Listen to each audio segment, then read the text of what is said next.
말 자체가 좀 어려운데 이제 불법 논변에 대해서 한번 얘기를 해보려고 해요. 그 전에 앞서서 어, 법의 개념적 요소 지난 시간에 했던 거 이제 좀 복습 한번 해보고 진도 나가도록 하겠습니다.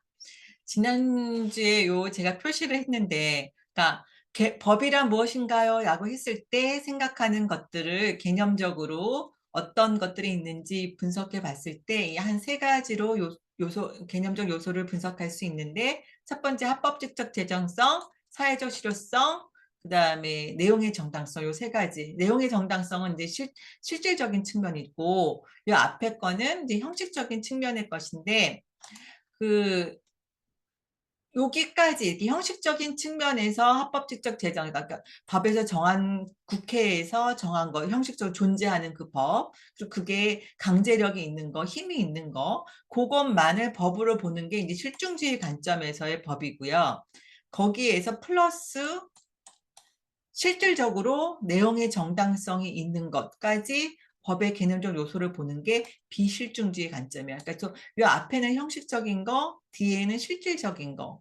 그렇지만 제가 강조하듯이 이 비실중주의자는 저 보세요. 여기서부터 여기까지로 제가 표시를 해놨잖아요. 그 이유는 평소 이렇게 합법지적 재정성, 사회적 실효성까지 부인하는 게 아니라 요거 형식적인 것과 더불어서 내용적인 것까지도 법의 개념으로 집어넣는다. 요 얘기고요. 실증주의 관점은 그러나 법과 도덕을 구분하듯이 존재하는 그 법만 법이라고 보고 뒤에 있는 실질적인 것들은 도덕, 가치적인 것들은 법으로부터 배제시킨다라고 했어요. 그래서 그게 실존주의 개념이기 때문에 그 비실존주의에 대한 오해를 여러분들 혹시 가지고 있을까 봐 제가 말씀을 드렸고요. 이제 오늘은 강의를 시작하는데 짜자잔 이게 보이십니까? 지금 이게 그 뭔가요? 양하고 늑대. 늑대 같아요. 그쵸? 늑대가 있죠. 제가 여기에 힌트를 음, 숨은 그림 찾기를 했어요. 이게 아주 쬐끄맣게 보이실 텐데 이게 무슨 표시인 것 같아요? 제가 쓸데없이 어, 이게 지금 오늘 배울 독일. 네. 이 독일이 그 나치 때 유태인 학살했던 그 독일 당시의 법령이나 법들이 이렇게 양의 탈을 쓴 늑대 음, 같다는 거예요. 그래서 나중에 조금 이따 배우지만 법은 법인데 형식적으로는 법인데 그 내용을 보면 불법이더라. 그러니까, 음, 그러니까 이제 니른베르크 재판, 그러니까 이제 1935년 니른베르크법에서 유대인을 차별하는 법을 만들면서 재산권을 박탈했거든요. 그리고 그 이후에는 또 이제 막 제국시민법이라는 걸 만들어가지고 또 유태인들이 가지고 있는 국적을 박탈시키고 그다음에 재산을 처분하지 못하게 해서 그 재산을 또 자기네들이 몰사하고 등등. 그러니까 법은 법의 이름으로 불법을 자행한 거예요. 그래서 그 법률적 불법, 이렇게 오늘쯤 또 불법 넘변 이렇게 나올 때 이 양의 탈을 쓴 늑대를 한번 생각해 보셔라. 라고 생각하고 이거 한번 가지고 왔어요. 그 양의 탈을 쓴 늑대는 양인가요? 늑대인가요? 늑대입니다. 늑대. 그러니까 본질적으로. 그죠? 근데 외형적으로는 양인가요? 늑대인가요? 양입니다. 아, 송민 스님 마이크가 꺼져 있어서 입은 벌리는데 소리는 안 들리네요. 그래요? 그렇게, 네네. 네. 그러니까 겉으로는 양인 것처럼 보이는데 그 속을 보니까 늑대였더라. 이런 개념. 법은 법인데 법이 아닌 뭐 이런 일들이 이제 있었다라는 거죠. 한번 강의를 좀 진행해 볼게요. 이런 거 불법 논변해서 그 라르부르크하는 이 법 철학자인데 이 법 철학자가 이런 얘기를 했어요. 한번 읽어볼까요? 송 선생님 한번 읽어보시겠어요?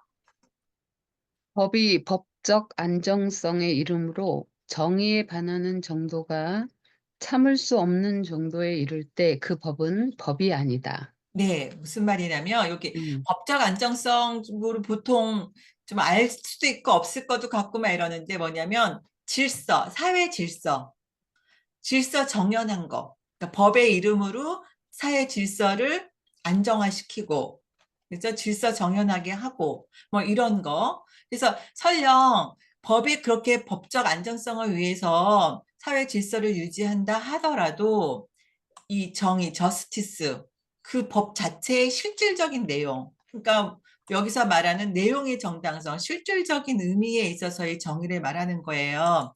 나중에 정의를 지난번에 이제 첫 번째 강의, 두 번째 강의 들으신 분은 합법성이란 얘기를 들으셨을 텐데, 이 여기 그 실증주의적 법 개념에서의 정의는 합법성이에요. 법대로 하는 거. 법대로 하면 정의롭다. 이렇게 생각하는 게 실질주의의 법 개념을 가지고 있는 분들의 정의거든요. 근데 여기서 라르브르카 얘기하는 이 정의라는 거는 실질적인 내용에 있어서 그 내용에 있어서 그 내용이 참을 수 없을 정도 늑대라는 거죠. 이게 외형상으로는 법으로 되어서 질서 정연하게 하는 것처럼 보이는데 그 실질적인 내용을 보니까 참을 수 없을 정도로 극도로 정의에 반할 때에는 그것은 법이다, 법이 아니다. 법이 아니다. 법이 아니다. 요게 그 불법이라는 거예요. 불법. 근데 여기서 불법 논변 이 얘기는 다른 게 아니라 법은 법인데 이렇게 법이라는 이름으로 참을 수 없을 정도로 정의에 반하는 경우에 그럴 때는 이거는 법으로 인정하지 않는다. 요 얘기예요. 그래서 이 사람이 얘기하는 거는 그러니까 일상적으로는 요 보시듯이 그냥 일반적일 경우에는 그냥 인정해요. 그러니까 법적 안정성을 위해서 형식적인 법률 하는 거 인정해요. 그런데 그 내용이 참을 수 없을 정도로 극도로 정의롭지 못할 때, 그럴 때 그 법은 법이 아니다라고 하면서 극도로 불법인 경우 실질적인 거죠. 내용적인 내용에 있어서 극도로 불법인 경우에 그 사람 법으로 성격을 박탈한다. 법의 이름으로 되어 있지만 그건 법이 아니다라고 해서 불법 논변이라는 거예요. 그러니까 그 얘기는 무슨 말이냐면 앞에 조금 전에 우리가 봤던 법의 그 개념적 요소에서 볼 때 합법 지적 재정성 있어요.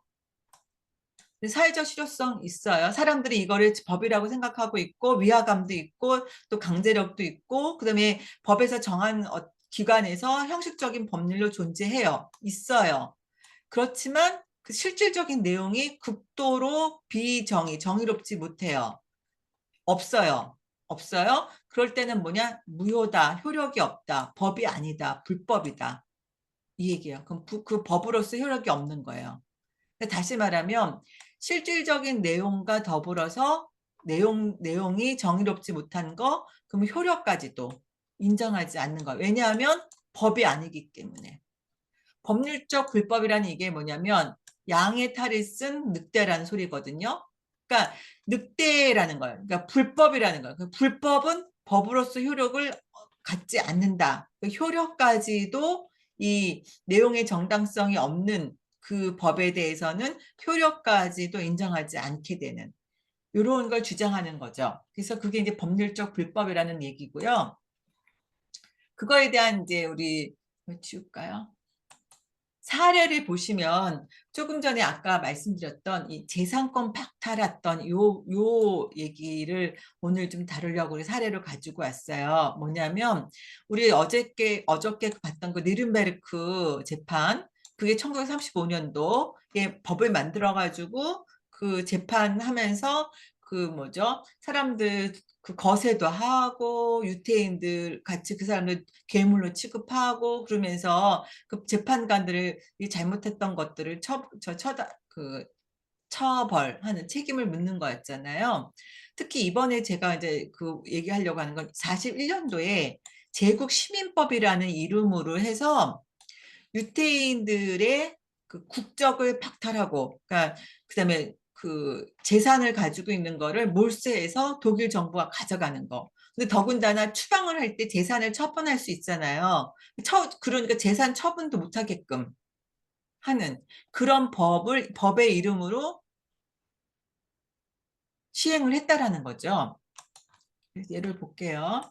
아이고, 보시면, 음, 음, 잠깐만요.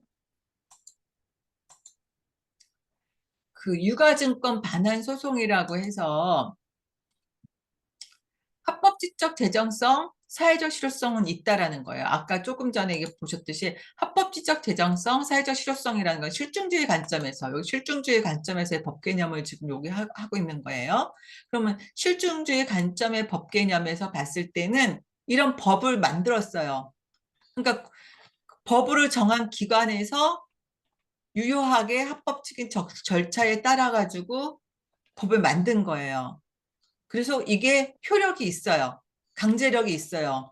재판 경찰이든지 뭐 저희 재판 그 법원이든지 그 이 법대로 실행을 해요. 실효성이 있어요. 근데 그 내용이 뭐냐면 독일 국적을 상실하고 유태인들 국적을 상실하고 하고 그들의 재산은 몰수한다라는 내용을 가지고 있는 거예요. 보면 제가 이제 그림을 가져왔어요. 재밌게 하려고. 뭐냐면 이게 지금 니른베르크 재판법, 그다음에 저기 제국 시민법에 따라서 이게 이제 유태인이에요. 유태인들이 자기 재산을 이렇게 가지고 있었잖아요. 그럼 이 사람들이 막 유태인 반유태인법이 만들어지고 유태인을 차별하는 이 독일이니까 이 사람들이 돈이 유태인들은 당시에 또 돈이 많았잖아요. 그러니까 이 돈을 당시에 은행에 독일에 있는 은행에다가 맡겨둔 거예요. 맡겨두고 이 사람들이 이 전쟁, 이 2차 세계대전 때 독일에 있다가 이쪽 스위스로 망명을 갔어요. 이게 전쟁 중이에요. 응? 근데 이게 전쟁이 끝났어요. 제가 이거 지워버릴게요.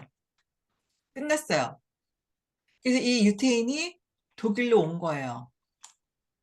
왔더니 돈이 그대로 은행에 있어요. 그러니까 이거 자기 돈이잖아요. 그러니까 이 돈 돌려달라 하고 요구를 한 거예요. 그랬더니 은행에서 뭐라 그러냐면 아니 나 말도 안 돼. 그 당시 이제 제국시민법에 따르면 이거는 너희들이 이렇게 외국에 나가게 되면 이게 은행에 있는 이 돈은 국가에 귀속하게 되는 거고 이 유가증권은 너가 여기다 넣었으니까 결국에는 우리 은행에 있는 건데 우리가 합법적으로 우리가 소유하고 있는 거니까 돌려달라고 하는 거 인정할 수 없어 라고 한 거예요. 그게 말이 돼요? 안 되죠? 그래서 법원에서 어떻게 판결했냐면 법원에서 판결하기를 독일 연방법원하고 연방헌법재판소 법원에서 이 경우에 법과 정의는 입법자가 마음대로 정할 수 없다. 그러니까 이게 정의롭지 못하다 내용을 말하는 거예요. 그러니까 너무 이 유태인이 자기 재산을 여기다 했던 거를 가지도 오지도 못하게 하는 유태인의 국적도 박탈하고 이 사람들이 몰수를 해가지고 독일이 다 가져가 버리는 기소시키는 거는 내용에 서 정의롭지 못한다는 거죠. 그거를 입법자가 마음대로 할 수 없다라는 거고 설령 이게 지금 보면 그 합법지적 재정성, 사회적 실효성 이거 다 법의 그 법으로서 이렇게 국적 상실하고 재산 몰수한 거잖아요. 이거에 대해서 이 독일 연방법원과 연방 그 헌법재판소에서는 입법자도 불법을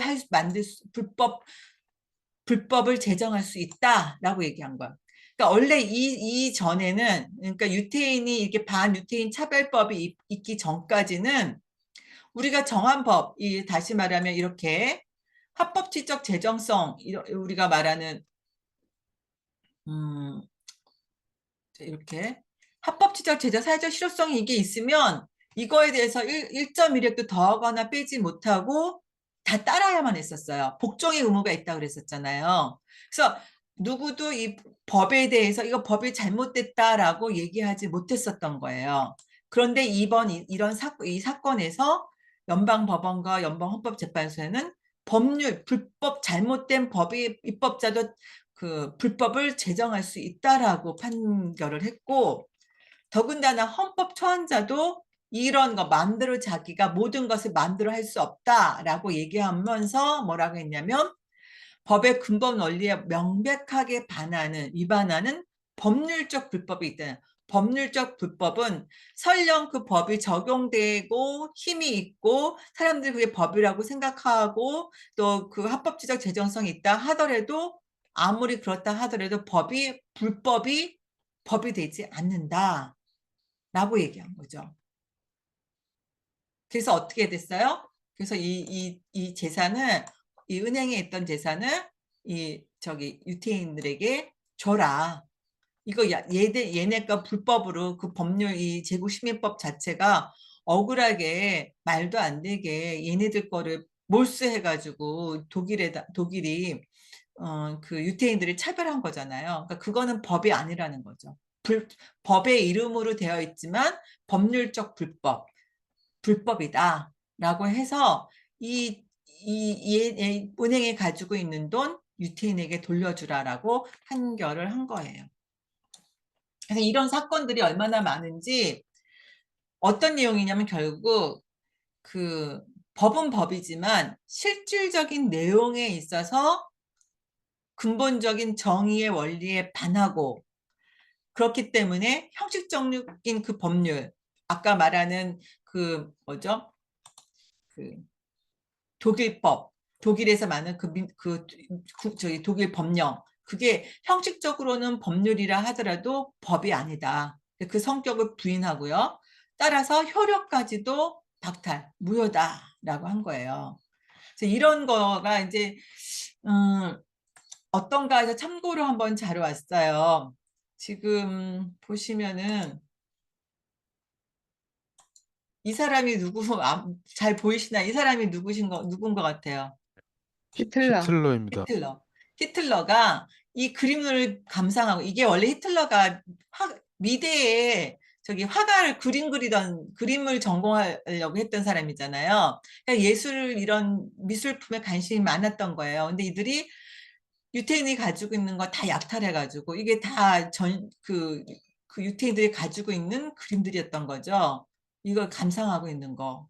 더군다나 또 제가 지난번에 소개해줬던 영화인데, 이 우먼 인 골드라는 이 영화는, 이거는 그 당시 이제 오스트리아를 독일이 이제 점령을 했었거든요. 점령하면서 오스트리아에 살고 있는 유태인들을 또 똑같이 차별 정책을 피면서 하니까 여기에 살았던 유태인들이 다 망명을 했단 말이에요. 이 주인공이 미국으로 어찌어찌 해서 망명을 했어요. 근데 여기 보이는 이 그림 있죠?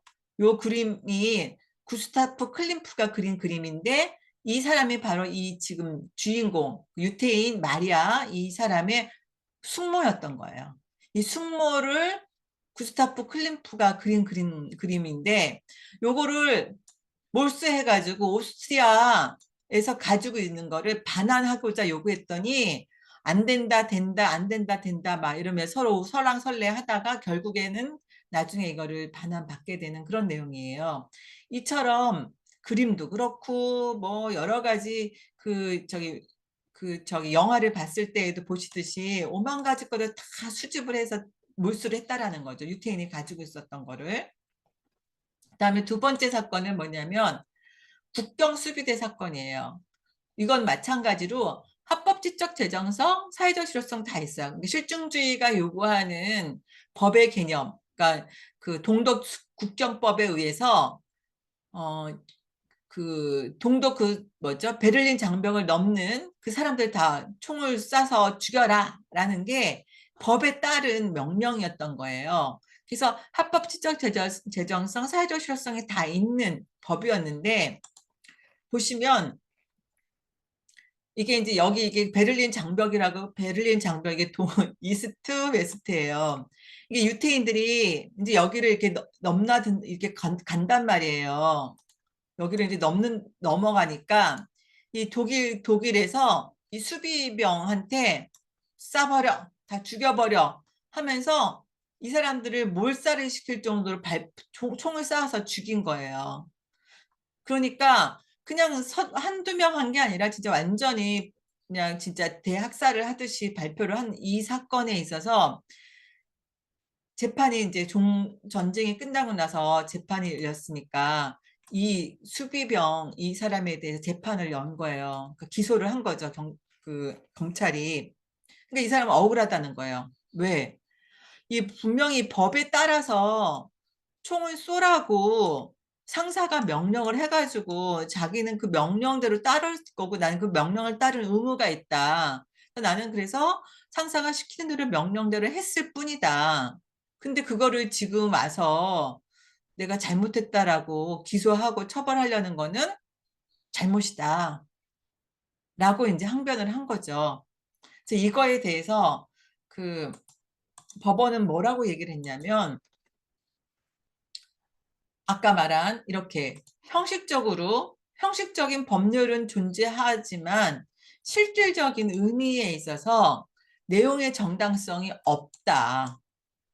그래서 법률적 불법이다라는 얘기가 아까 지난번 조금 전에 봤던 그 불법 논변이 나오게 됐는데 특히 법에는 법 원리가 있는데 특히 비례성 원리. 그러니까 쏘도 엄청나게 많은 사람들을 죽인 거 비례에 맞지 않다라는 거, 그법 원리에 맞지 않다라는 거 하나. 그다음에 인간의 가치와 존엄을 말살시켰다라는 거 하나.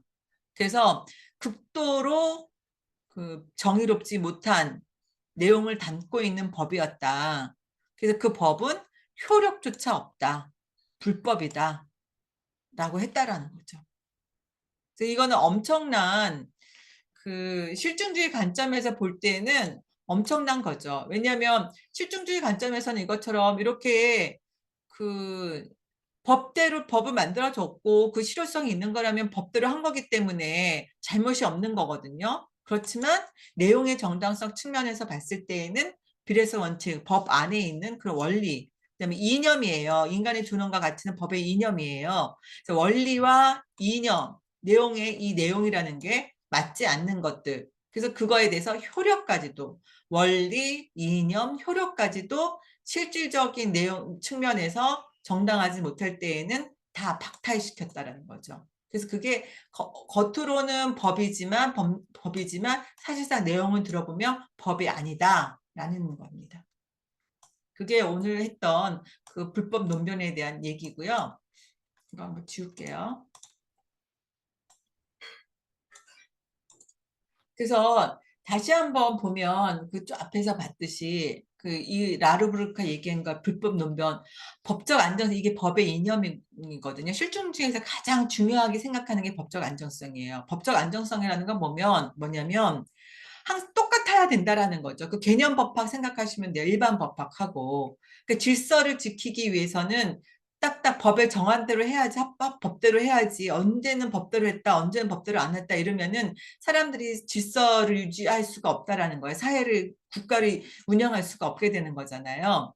근데 그렇다 하더라도 이렇게 참을 수 없을 정도의 내용을 담고 있을 때는 그건 법이 아니다라는 게 라로르크의 그 불법 논변이 이 판결에서도 나온다는 거죠.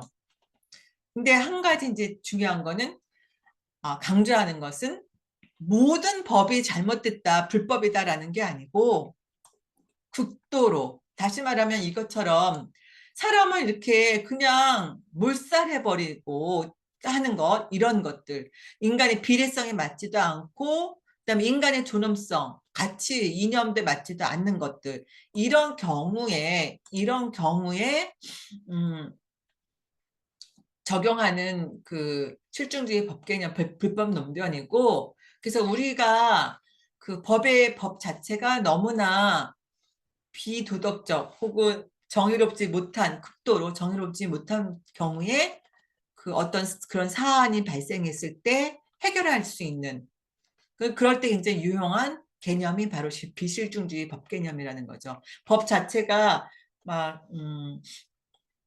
사람의 인간의 가치를 말살해 버리는 것, 그러니까 인간을 도구화하는 것 이런 경우에 해결할 수 있는 법 개념인 반면에 실중주의 법 개념에 있어서는 이렇게 불법 논변의 제한, 그러니까 내용의 정당성을 받지 않는 실중주의 법 개념이라고 한다 그러면 이런 경우에 법원, 재판관이죠. 재판관은 정의롭지 못한 것을 실행하는 그런 도구로 될 수 있다. 그런 위험이 있다라는 거예요. 그게 이제 어제 보셨던 리른베르크 재판에서 아주 잘 나타나고 있죠. 그냥 정말 정의로운가 정의롭지 못한가를 고민하지 않고 법이니까 그냥 법대로 하자라고 실중주의 법 개념대로 했을 경우에 재판관은 뭐예요? 결국 거수기 역할을 하면서 그 불법 정의롭지 못한 것을 정당화시키는 그런 도구가 될 수 있다라는 게 그 비실중주의, 법실중주의 한자의 법 개념에서의 문제점입니다. 제가 빠르게 왔는데, 네, 오늘까지 준비한 내용은 여기까지입니다.